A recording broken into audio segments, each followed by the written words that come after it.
Bienvenue à tous dans Swag Style, votre rendez-vous 100% mode et people. À mes côtés, Trina et Juanita, les expertes mode. Est-ce que ça va? Toujours. Est-ce que vous êtes prêtes à décrypter toute l'actu fashion et mode pendant un quart d'heure? Bien évidemment.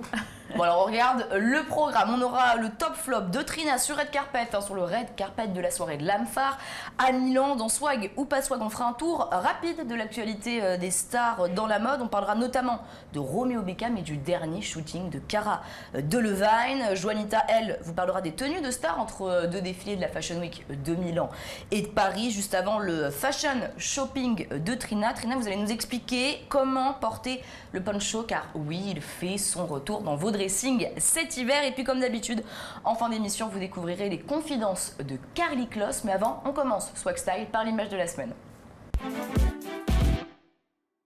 L'image de la semaine, c'est elle qui l'a fait, Diane Kruger. Regardez l'image, l'actrice allemande et son compagnon, là on la voit sur la photo, Joshua Jackson, à la remise de la médaille des arts et des lettres au ministère de la Culture à Paris. Rien que ça, c'est pas mal. La robe aussi, la tenue est pas mal, à vous après d'en juger, hein. Je sais pas ce que vous en pensez. Une tenue donc Chanel, couture, trinage, parce que je vous ai vu tiquer tout de suite. Ouais, enfin... C'est juste que c'est classique. Après, pour l'occasion, il valait mieux miser sur le classique. Donc, en effet, elle a raison. Après, moi, les robes avec les gilets à basque, j'ai un peu de mal, en général. Je trouve que ça mémérise un petit peu la tenue. Exactement. Alors, comment vous appelez ça, la forme gilet à... Le gilet à basque. En fait, c'est plus ample en bas, à la base. Tout simplement. Donc c'est ça que je trouvais moche. Si voilà, exactement. Vous êtes d'accord. Bizarre chez vous, vous pouvez nous le dire avec le hashtag SwagStyleTrina. Oui, je viens de parler. Super. Juanita. Moi, il y a deux choses qui me dérangent. Donc c'est pareil, enfin il y a plusieurs choses en fait. Il y a ça. La matière en satin, je trouve que c'est pareil, ça donne un côté un petit peu trop mémère. Alors que pourtant c'est une fashionista qui d'habitude réussit bien à mélanger chic et en même temps éléments tendance. Mais là, j'avoue que c'est pas trop réussi. Et surtout, vraiment pour moi, le gros bémol, c'est sa coiffure. Elle a essayé de faire une frange courte devant, une frange très très courte et du très coup courte. Effectivement, je ne l'avais même pas vu. Oui, j'avais pas vu, ça n'est vraiment pas réussi.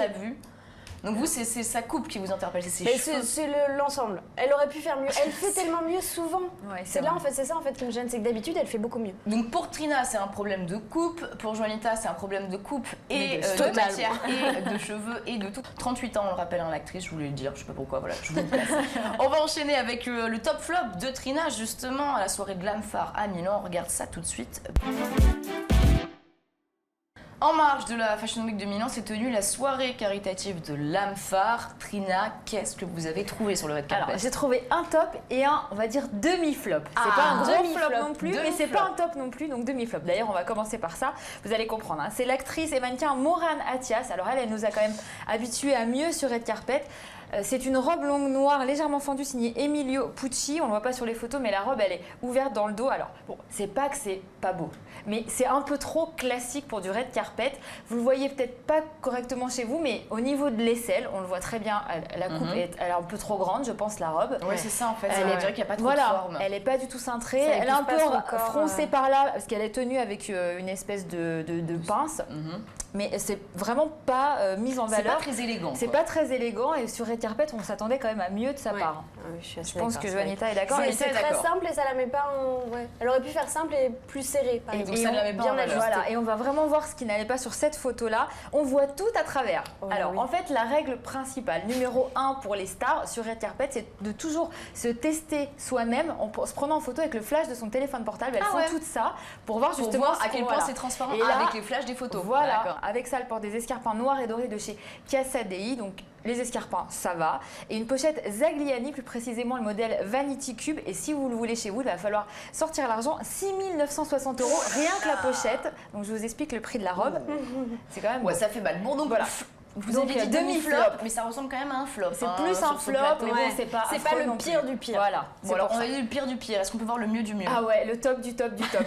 Alors là, c'est Heidi Klum, le mannequin qui est également membre du jury de l'émission américaine Got Talent. Donc pour la soirée, elle a choisi un total look Versace issu de la collection haute couture automne-hiver 2014-2015. Donc c'est une robe noire bustier très très fendue. avec des bandes métalliques dorées, donc ça fait une espèce de, je sais pas, d'armure ventrale un peu moderne. Ça apporte énormément de caractère au look, je suis très fan. Et le fait que l'ouverture de la jupe monte carrément jusqu'à la hanche affirme réellement sa sensualité. Et je précise que les robes fendues sont à porter avec des escarpins, parce que comme on voit là sur le défilé Versace, avec des bottes, je trouve que ça coupe un peu la jambe, et c'est quand même dommage. Donc elle a réussi à encore mieux le porter finalement que pendant le défilé. Et ces escarpins sont aussi signés Versace, et elle a tout compris. Avec ses jambes de rêve de toute façon. Bon, donc totalement top pour Heidi Klum. Top. Bon, bah voilà, on a vu le top flop de Trina. Vous pouvez nous dire ce que vous en pensez chez vous avec le hashtag SwagStyle. Nous, on va enchaîner avec swag ou pas swag, les quelques petites infos mode et fashion. En bref, c'est tout de suite.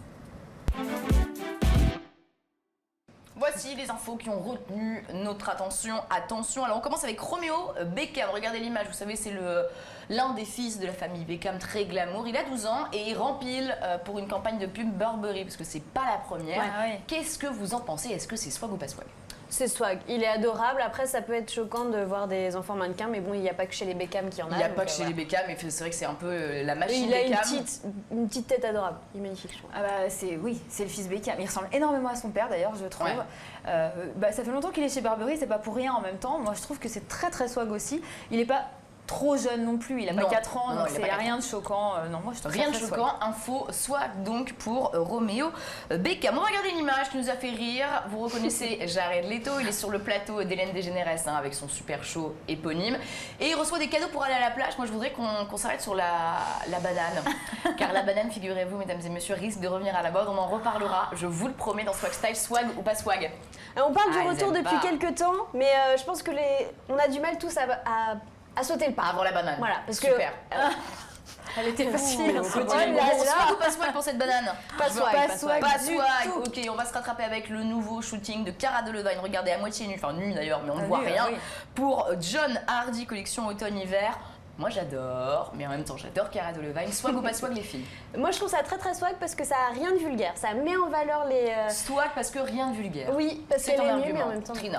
Oui, alors rien de vulgaire, oui c'est sûr, c'est pas vulgaire, mais bon, je vois pas trop l'intérêt d'être complètement nue non plus, donc pas très swag pour moi. Pas très swag pour Trina, pas d'intérêt. Allez, on finit avec une photo assez lourde, enfin en tout cas très fashion, très swag, je trouve. C'est la nouvelle campagne L'Oréal Paris.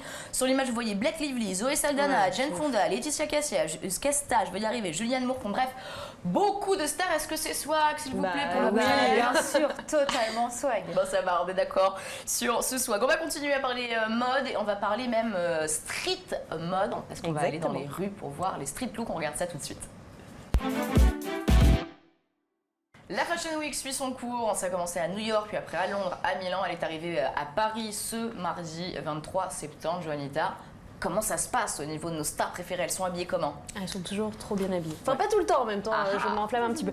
Je me suis intéressée à Milan. Alors, les looks qu'il fallait retenir, c'est bien sûr, notamment, celui de l'indémodable icône de mode, Kate Moss. Kate Moss, elle assistait, oui, exactement. Elle assistait au défilé Gucci, donc, dont elle est l'égérie notamment.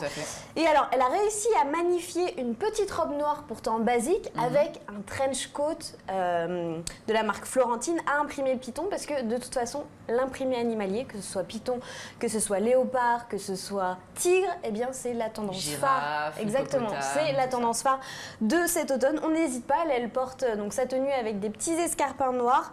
C'est toujours simple et en même temps c'est toujours efficace. C'est un petit côté rock et même pour une tenue de premier rang, c'est vrai que ça reste quand même simple, mais c'est très bien. Donc elle a misé sur du basique, la petite robe noire qui est un grand basique, mais elle réussit à le... Voilà, et c'est ce qu'ont fait aussi ses copines de premier rang. Donc il y avait Anna Wintour et Charlotte Casiraghi. Ses copines, des bonnes copines. Voilà, exactement. Une héritière du Rocher, une et rédactrice en chef de la mode. Exactement. Alors, la princesse de Monaco, donc on n'a pas l'habitude non plus de la voir au Fashion Week, et là, elle est venue parce qu'elle est égérie notamment de Gucci. De Gucci, Donc elle est en total look Gucci. Elle a opté, elle aussi, pour une petite robe, mais une robe de cocktail dotée d'empiècements en cuir. C'est très joli. Exactement, ça vient de la collection automne-hiver 2014-2015 de Gucci, forcément. Gucci, beaucoup de Gucci. Exactement, mais ça la met en valeur cette robe parce que ça épouse bien ses formes. En même temps, ça reste simple et c'est un petit peu rehaussé par une coiffure faussement casual, forcément. Ouais. Et puis un rouge à lèvres rouge, donc ça donne un petit peu de peps au reste de sa tenue. Donc c'est une tenue pour moi 100% réussie. Okay, je suis désolée, moi je voudrais parler de la tenue d'Anna Wintour. C'est que ah oui, non, mais j'ai pas voulu en parler, mais bon. Je suis désolée. J'ai préféré ne pas en parler. C'est pas ce qui vous attire le regard. Moi, ça m'attire le regard, Trina.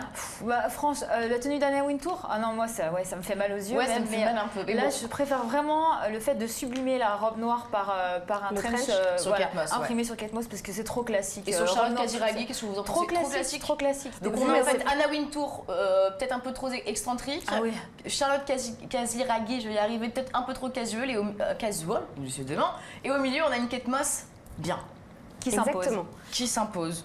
Est-ce que vous avez encore une petite image? Oui, du coup à Paris, il y avait Malika Ménard, voilà, parce que forcément, elle était au défilé Anthony Vaccarello, et comme le créateur, elle a mixé un petit peu street et chic, donc un mélange, un look casual chic, et elle a misé sur un pantalon de jogger. Alors attention, le pantalon de jogger, c'est pas bon pour toutes les silhouettes. Ouais. Voilà, oui, ça a tendance à alourdir, mais bon, sur Malika Ménard, c'est très bien, ça lui va très bien. Un pantalon donc version cuir, associé à un chemisier vaporeux blanc orné au col d'une chaîne qui donne un petit détail rock.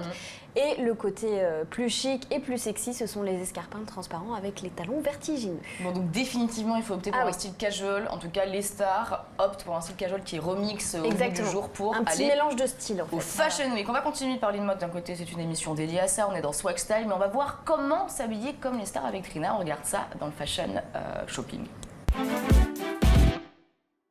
D'après ce que portent les célébrités, eh bien, le poncho fait son retour dans les dressings cet hiver. Trina, comment on fait pour le porter? Comment fait-on? Alors, c'est vrai que c'est vraiment la grande tendance de cette rentrée. Et celui qui cartonne le plus en ce moment, c'est celui de chez Burberry Person. Ah ouais, mais c'est pas donné à tout le monde. Alors oui, on va le voir. Il a fait craquer entre autres Cara Delevingne, Olivia Palermo, Sarah Jessica Parker. Ouais, voilà. Mais c'est vrai qu'il faut vraiment avoir les moyens.